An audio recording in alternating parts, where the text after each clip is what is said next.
Hello and welcome to Counterpoint, our brand new sports show brought to you by Daily Mirror and Lankadeepa.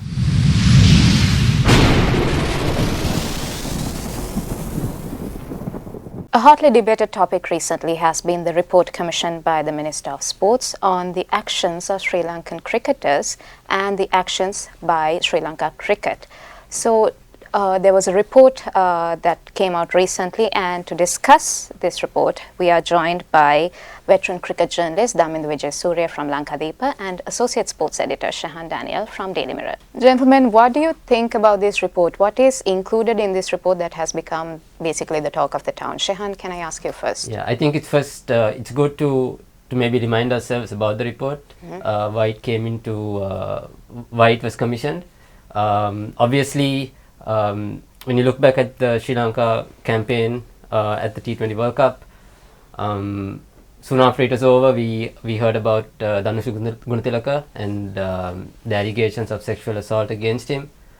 Then after the players returned to Sri Lanka, obviously there were other things that came out regarding a brawl that had taken place in a casino and other infringements against the players came to public light, and soon after that the minister he called the officials from cricket board, had a discussion, and after that the report was commissioned. He appointed a 6-member committee which included a retired High Court judge as the chair. It also had a former cricketer and also a former public servant. And basically he wanted them to look into the campaign as a whole, what went wrong, what are these allegations against the cricketers, whether they were warranted, whether they warranted further action. And so basically what they found was, I think the headline really is about the cricket board and the allegation of misappropriation of funds when it came to sending all these cricket board officials to the World Cup. But the more talked about topic was this so-called born again cult, that there are so many things that are being said about it, said in the report and also outside. And then along with that there was a couple of comments about Danushu Gunatilaka's case, and also regarding player fitness and player management, which was also highlighted. And right now where it is that it has been forwarded to the Attorney General. The Minister has said that he will take action based on what is recommended by the AG, and I think once he hears from the AG the recommendations that they have from a legal point of view, we will know what the Minister intends to do. All right, so that's where we're at. Damindu, if I come to you, මේ වාර්තාවේ අන්තර්ගතය අපි හිතපු දේද බලාපොරොත්තු වෙච්ච දේවල්ද කතා කරලා තියෙන්නේ? දමින්ද මොකද හිතන්නේ?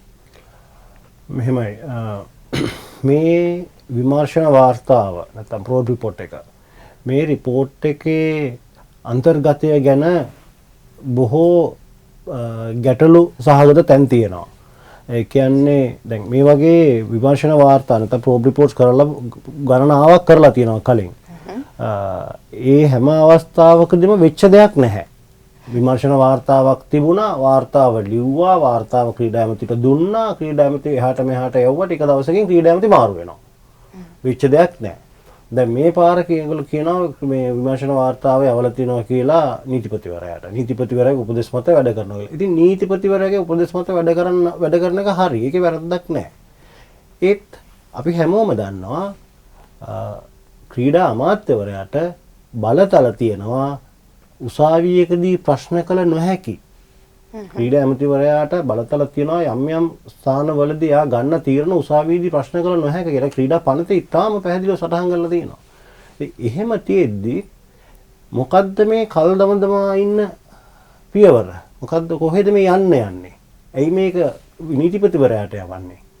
නීතිපතිවරයාගේ උපදෙස් මත ක්‍රියාත්මක කරනවා නම් මේ මොකක් හරි දෙයක් වෙන්න පුළුවන්. හොඳයි, අපි කොහොමද දන්නේ හෙට අනිද්දා ක්‍රීඩා ඇමතිතුමා මාරු වුණොත් මේ වාර්තාවට මොකද වෙන්නේ කියලා? මොකද මම එහෙම කියන්නේ මෙහෙමයි, මේ වගේ වාර්තාවල් අද ඊ දේවල් නෙවෙයි. මට මතක හැටියට වාර්තාවල නැත ගොඩක් තියෙනවා. මට මතක එකක් තමයි 1994 ලංකාව ඉන්දියාවට ගිය වෙලාවේ ටෙස්ට් තරඟ තුනම පරදුනා. 3-0කින් පරාජය වුණා. ඒක තමයි ලංකාවේ පළවෙනි 3-0 ටෙස්ට් තරඟවල පරාජය. ඒ වෙලාවෙත් කමිටි එකක් දැම්මා. රිපෝට් එකක් ගත්තා. රිපෝට් එක අදටත් මගේ ළඟ අතේ තියෙනවා. ඒ රිපෝට් එක අරගෙන රිපෝට් එකේ සොයා ගැනීම එක්ක යම් පියවර ගත්තා. හැබැයි ඒ පියවර ගත්ත ඒවා ප්‍රසිද්ධ කරුනේ නැහැ. මේ දේවල් මේ විදිහට වුණා, මේ අයට මේ දේවල් කරා කියලා. ඒ රිපෝට් එකේ තිබිච්ච එක දෙයක් තමයි playing with the toss. ඒ කියන්නේ කාසිය වාසියත් එක්ක කොහොමද තරඟ වෙනස් වෙන්නේ කියන එක. ඉතින් ඒ වගේ දේවල් තියෙනවා. ඒවා ටිකක් ගැඹුරුයි. හැබැයි එදා ඉඳලා අද වෙනතුරු මේ වාර්තා විමර්ශන වාර්තා ආවට ඕකලේ වෙච්ච දේවල් නැහැ. දැන් මේකට ආසන්න වාර්තාවක් තමයි පහුගිය 2019 සාෆ් ගේම්ස් නැත්නම් දකුණු ආසියාතික ක්‍රීඩාවල ගැන වාර්තා කමිෂන් වාර්තාවක් හැදෙව්වා ක්‍රීඩා අමාත්‍යාංශයෙන්. වෙච්ච දෙයක් නෑ, මොකුත් උනේ නෑ. වාර්තාව ගත්තා එච්චරයි.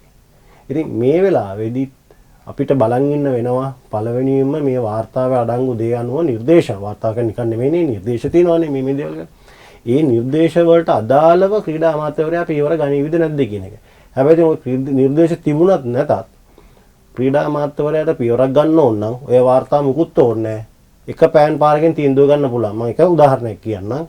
දැන් ওই වාර්තාවේ පැහැදිලිව තියෙනවා මේ born again Christian කියන එක සම්බන්ධයෙන් ලංකාව ක්‍රිකට් ක්‍රීඩා බලපෑමක් වෙනවද නැද්ද කියන එක. වාර්තාවේ තියෙන්නේ born again Christian කියන එක සම්බන්ධයෙන් ලංකාවේ ක්‍රිකට් වලට බලපෑමක් වෙලා තියෙන බව ස්ථිරව කියන්න බෑ කියලා. වාර්තාවේ තියෙන මේ විදිහට. නමුත් සෑම සිළු මාධ්‍යයකම ඉස්මතු වුණේ ඒක අනිත් පැත්ත. වාර්තාවේ ඉතාම පැහැදිලිව තියෙනවා ශ්‍රී ලංකා ක්‍රිකට් ආයතනයේ මූල්‍යව භාවිතාව. කවුරුත් ඒක ගැන කතා කරන්නේ නැහැ. ලෝක කුසලාන තරඟාවලිය නරඹන්න 16 දෙනෙක් ගිය එක ගැන කවුරුත් ඒක ගැන කතා කරන්නේ නැහැ. හැමෝම කතා කරන්නේ මේ born again Christian කියන එක අදී දෙයක් නෙවෙයි. ඔය වගේ සිදුවීම් තියෙනවා. එතකොට මෙතන මම හිතන්නේ මේ වාර්තාව දඩවීම කරගෙන මේ born again Christian කියන එක නැත්තම් ආගම් නිකාය ભેදයක් සම්බන්ධයෙන් ඇතිවීමක් මේ පෙන්වුම් කරන්න උත්සාහ කරනවා. හැබැයි මේ කවුරුත් දන්නවද දන්නේ නැහැ. 1948 ශ්‍රී ලංකා කණ්ඩායමේ ලංකා කණ්ඩායම. ඒතකොට ලංකාව සිලොන් ලංකා කණ්ඩායමේ නායකයා හැටියට පත් කරේ ද්‍රවිඩ සංගම් ක්‍රීඩා සමාජයේ බිහි කරපු සතාසියම මහදේව සතාසියම ශ්‍රී ලංකාවේ ද්‍රවිඩ සංගම් නැත්නම් ටැවිල් යුනියන් ක්ලබ් එකට.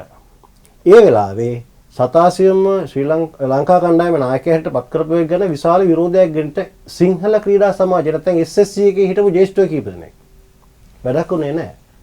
සතාසියම නායකයා හැටියට පත් කරේ 1948 ඩොන් බ්‍රැඩ්බන්ගේ ඉන්වින්සිබල්ස් නැත්නම් පරාජය කළ නොහැකියයි කියපු කණ්ඩායමට එරෙහිව සෙල්ලම් කරන්න. සතාසියම් තරඟේ නායකත්වය දුන්නා, තරඟය සෙල්ලම් කරා. අර විරෝධය දක්වපු SSC ක්‍රීඩකයෝ කීප දෙනා පස්සේ කාලෙක ලංකා ක්‍රිකට් සංගමෙන් තහනම් කළා. ඒගොල්ලන්ට තහනමක් පැනෙවුවා. මේවා අදයේ දේවල් නෙමෙයි. එක දෙයක් තියෙනවා. අපි හැමෝම තේරුම් ගත යුතුයි. ලංකාව 1975 ලෝක කුසලාන තරඟාවලිය දිනාගත වෙලාවේ 96 75 ලෝක කුසලාන තරඟාවලියේදී ඔස්ට්‍රේලියාවේ ලකුණු 332 ඉලක්කයේ ලෝකෙට ගිය වෙලාවෙදිත් ඔස්ට්‍රේලියාවේ ඉයන් චැපල් හිතා ගන්න බැරි මොනවද කරන්න කියලා හිතා ගන්න බැරි වෙච්ච වෙලාවෙදිත් මම නම් කියන්නේ නැහැ ක්‍රීඩකයන්ගේ ශ්‍රී ලංකා කණ්ඩායමේ හිටියා බෞද්ධයෝ කතෝලිකයෝ දෙකොල්ලම හිටියා 2007 ලෝක කුසලාන තරඟ 96 ලෝක කුසලාන තරඟාවලියේ ලංකාවේ හිටියා බෞද්ධයෝ කතෝලිකයෝ හින්දු ක්‍රීඩකයෝ හිටියා මම නම් කියන්නේ ක්‍රීඩකයන්ගේ එහෙම හිටියා හොයලා බලන්න පුළුවන් 2007 ලෝක කුසලාන තරඟාවලිය අපි අවසන් තරඟය වෙනකන් ක්‍රීඩා කළා කතෝලිකයෝ බෞද්ධයෝ මුස්ලිම් ජාතිකයෝ හිටියා කණ්ඩායම ඇතුලේ දෙමළ කතෝලිකයෝ හිටියා සිංහල කතෝලිකයෝ දෙමළ කතෝලිකයෝ මේ ආගම්වාදයක් ගෙනල්ලා මෙතනට ගෙනල්ලා මේ විනාශයක් කරන්න හදන්නේ මේ කිසිම අදාළයක් නැති දෙයක් මේ මෙතනට මේ ගේන්න හදන්නේ මේකේ පිටිපස්සේ ඉන්නවා වෙනත් යටි අරමුණු තියෙන උදවිය කීප දෙනෙක් මෙන්න මේ අයගේ මේ යටි අරමුණු තමයි මේ ක්‍රියාත්මක වෙන්නේ මම මේක බොහොම නිර්භයව කෙලින් කියනවා මේ ආගම්වාදයක් ගෙනල්ලා මේ උත්සාහ කරන්න හදන්නේ ලංකාවේ ක්‍රිකට් ක්‍රීඩාව විනාශ කරන්න. මේ කිසිම විදිහකින් අවශ්‍යතාවක් නැහැ මේක. සරල ප්‍රශ්නයක් මට තියෙනවා. කවුරු හරි කියා දෙන්න මට. අපි ලංකා කණ්ඩායමට ඕන කරන්නේ ඉදා දවසේ ලංකාවේ ඉන්න හොඳම ක්‍රීඩකයන් 11 දෙනා නම් ඒ ක්‍රීඩකයන් 11 දෙනාම සිංහල බෞද්ධ නොවුනොත් අපි ඒගොල්ලන්ව අයින් කරලා වෙන අය දානවද? සිංහල බෞද්ධ 11 දෙනෙක් දානවද? මොකද්ද මේකේ තේරුම? අද දකුණු අප්‍රිකාව ක්‍රිකට් ක්‍රීඩාවට මොකද වෙලා තියෙන්නේ? අද කවුරුත් දන්නවද අද වෙනකොට බ්‍රසීලයේ පාපන්දු ක්‍රීඩාවේ බලය තියෙන කාටද කියලා? වසර ගණනාවකට ඉස්සර සිම්බාබ්වේ ක්‍රිකට් ක්‍රීඩාව හොඳටම මේ ඊටාම ශක්තිමත් තලයක තිබුණේ සිම්බාබ්වේ රටේ හිටපු සුදු ජාතිකයන්ගේ අතේ ඒ ක්‍රීඩාව තියෙද්දි. තා පොඩ්ඩකින් 1997 96 තා පොඩ්ඩකින් අපි කොළඹ SSC පිටිදී ටෙස්ට් මැච් එක පරදිනවා. මොකද ඒ වෙනකොට සියලුම ශක්තිමත් ක්‍රීඩකයෝ හිටියේ සිම්බාබ්වේ හිටපු සුදු ජාතිකයෝ. නමුත් ඒගොල්ලන්ගේ නීති වෙනස් කරලා ස්වදේශිකයන්ට තැන දෙන්න ඕනේ කියලා අනුපාත ක්‍රමයක් ගෙනල්ලා ඒගොල්ලන්ගේ ක්‍රිකට් ක්‍රීඩාව විහිං නැති කරගත්තා. අද දකුණු අප්‍රිකාව සිද්ධ වෙන්නේ toy ටිකයි. එතකොට අපි යන්න හදන්නේ එතනටද? මොකද්ද මේ විනාශය? මොකද්ද මේ විකාරය? මේවා පිටිපස්සේ ඉන්නේ යටි අරමුණු තියෙන ක්‍රිකට් ක්‍රීඩාව නෙමෙයි තම තමුන්ගේ වාසි හොයන උදවිය. All right, some very strong points from Daminda over there. Shan, what do you think? We had a very disastrous campaign in India. Do you think all of these affects our players' mentality, the team spirit? Does it look like that at least? Obviously, we don't know the kind of conversations that take place. Some of the conversations that take place behind in a dressing room. We don't know the kind of conversations that take place when they make these selections. So I feel it's absolutely impossible for us to say that these allegations are not true.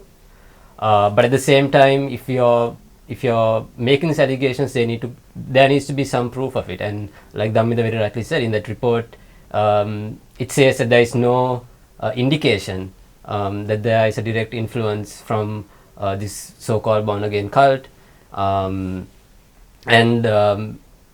It's difficult to, how do you take action when you don't have, and they recommended to take it seriously and take some action. But then how do you do that when there is obviously no evidence of that taking place other than maybe one or two people who are not happy about their position in the team, right?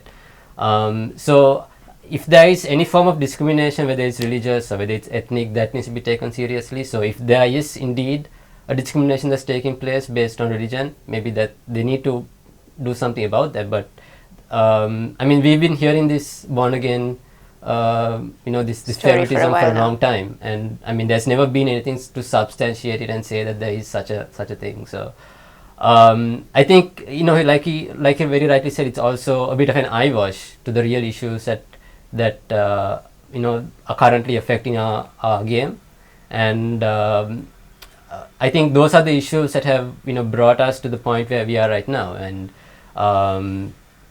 I think we really need to, I'm sure we talk about it a bit more about how we performed in India. We really need to take a look at that, a good hard look at how we put our team together, how we approach one-day cricket. And I actually feel that, perpetuating this narrative about, there being favoritism for a certain religious group, I think that could actually cause disharmony within the team. Especially if one player is not performing and he's given an extended run, and another player would wonder, like, is it because this person is from this religious background, and I feel could cause some sort of division within the team. So we need to be very careful about things like this. I think it's very important to have a good team culture, and anything that could kind of cause a disharmony needs to be addressed. This topic needs to be addressed at a level where if the players feel that there is an issue, then it needs to be discussed openly and they need to find a resolution. Or if it's not true, then we need to start moving away from this and stop talking about there being this born again cult in the team. And I think anybody who watched that India series, I don't really think that any of these issues were a factor for how we performed. I think Daminda would be best to really address why we were so bad in India. All right, before we wrap things up, Daminda, can you just quickly let us know what we need to address going forward?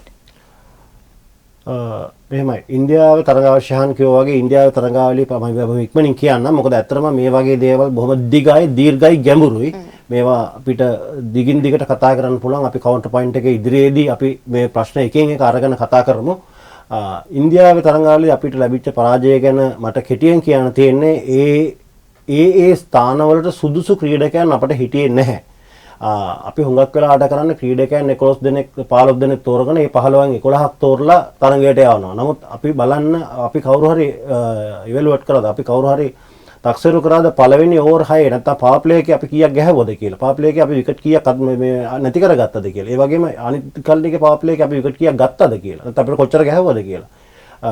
එතකොට death overs වල අන්තිම over 4 ඒ කියන්නේ 16 ඉඳලා 20 වෙනකම් අපි කොච්චර ගැහුවද අපිට කොච්චර ගැහුවද එතකොට මේ මැච් එකක T20 මැච් එකක වන් ඩේ මැච් එක නම් පළවෙනි ඕවර් 10 තමයි පවර් ප්ලේ එක.